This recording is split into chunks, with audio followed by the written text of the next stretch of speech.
नमस्कार. पोटाच्या समस्या म्हणजे अपचन, ॲसिडिटी कितीतरी लोकांना हा त्रास होतो नाही का? पण मग यावर आयुर्वेदात काही उपाय आहे का? हो, नक्कीच आहे.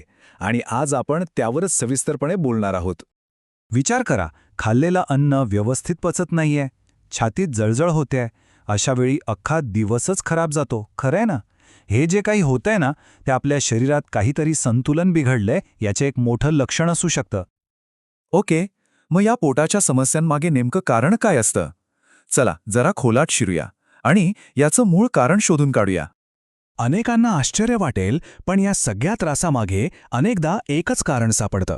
ते म्हणजे एच पायलोरी. हे एक बॅक्टेरियल इन्फेक्शन आहे. हे जीवाणू आपल्या पोटातच वाढतात आणि आतल्या नाजूक त्वचेला त्रास द्यायला सुरुवात करतात आणि मग तिथूनच खरी गडबड सुरू होते. आणि याच एच पायलोरीमुळे काय होतं माहितीये, पोटात ॲसिडचं प्रमाण वाढायला लागतं, ज्याला आपण आपल्या सोप्या भाषेत ॲसिडिटी किंवा अम्लपित्त म्हणतो. म्हणजे ती जी छातीतली जळजळ आणि अस्वस्थता आहे ना, ती थेट याच इन्फेक्शनमुळे होते. आणि थांबा, इथेच हे संपत नाही. याच इन्फेक्शनमुळे पोटाच्या आतल्या आवरणाला सूज येते, ज्याला म्हणतात गॅस्ट्रायटिस. म्हणजे बघा, एच पायलोरी, ॲसिडिटी आणि गॅस्ट्रायटिस हे तिन्ही एकाच साखळीचे भाग आहेत. सगळं एकमेकांशी जोडलेलं आहे. बरं, मग ह्या चक्रातून बाहेर कसं पडायचं? तर इथेच आयुर्वेद आपल्याला एक शास्त्रीय आणि एकदम नैसर्गिक मार्ग दाखवतो. चला तर मग पाहूया, तो मार्ग आहे तरी काय? तर या सगळ्या समस्यांवर एक खास आयुर्वेदिक उपचार पद्धत आहे, जी जिंतुरे आयुर्वेद आणि पंचकर्म चिकित्सालय इथे वापरली जाते. आता या उपचार पद्धतीला शास्त्रोक्त असं म्हणतात. शास्त्रोक्त म्हणजे काय? तर हे काहीतरी वरवरचं नाहीये. याचा अर्थ आयुर्वेदाच्या मूळ ग्रंथांमध्ये सांगितल्याप्रमाणे आधी तुमचं व्यवस्थित निदान केलं जातं, तुमची प्रकृती समजून घेतली जाते आणि मग एका ठरलेल्या वैज्ञानिक पद्धतीने उपचार केले जातात. ओके, पण ही ट्रीटमेंट प्रोसेस नक्की आहे तरी कशी? म्हणजे ह्यात काय काय केलं जातं? चला तेच आता समजून घेऊया. तर बघा, ही पूर्ण चिकित्सा साधारणपणे 3 मुख्य स्टेप्समध्ये होते. पहिली स्टेप आहे आयुर्वेदीय निदान. म्हणजे फक्त लक्षणांवरून औषधं दिली जात नाहीत, तर आजार मुळात का झाला हे शोधलं जातं.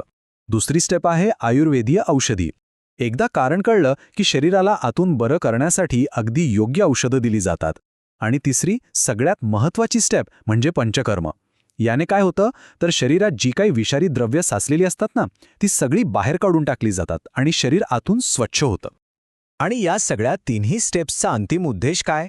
तो एका वाक्यात सांगता येतो. जे अन्न पचन होत नाही, ते सर्व अन्न पचन होईल. किती सोपं आणि स्पष्ट आहे नाही का? म्हणजे आपली पचनसंस्था पुन्हा नैसर्गिकरित्या पहिल्यासारखी काम करायला लावणं, हेच याचं मुख्य ध्येय आहे. ठीक आहे, मग आता ज्यांना या उपचारांबद्दल आणखी माहिती हवी असेल किंवा याचा फायदा घ्यायचा असेल, तर त्यांच्यासाठी काही महत्त्वाची माहिती पाहूया. तर ही ट्रीटमेंट 2 ठिकाणी उपलब्ध आहे. यांची जी मुख्य शाखा आहे ती नांदेडमध्ये आहे आणि दुसरी एक शाखा पुण्यामध्ये सुद्धा आहे. म्हणजे नांदेड आणि पुणे या दोन्ही शहरांतल्या लोकांना याचा थेट लाभ घेता येतो.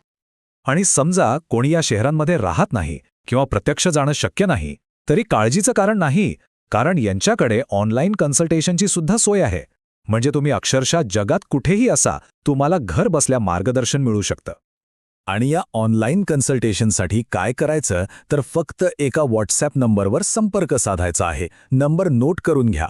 तो आहे 7620180697. मी नंबर परत एकदा सांगतो, 7620180697. या नंबरवर मेसेज करून पुढची सगळी माहिती मिळवता येईल. तर आज आपण पाहिलं की एच पायलोरी सारख्या एका मॉडर्न समस्येवर आयुर्वेद किती पद्धतशीरपणे उत्तर देतो. आणि हे बघितल्यावर एक खूप मोठा प्रश्न मनात येतो की आपल्या आजच्या काळातल्या आरोग्य समस्यांवर आपली हजारो वर्ष जुनी पारंपरिक उपचार पद्धती खरंच किती प्रभावी ठरू शकते. विचार करण्यासारखी गोष्ट आहे नाही का?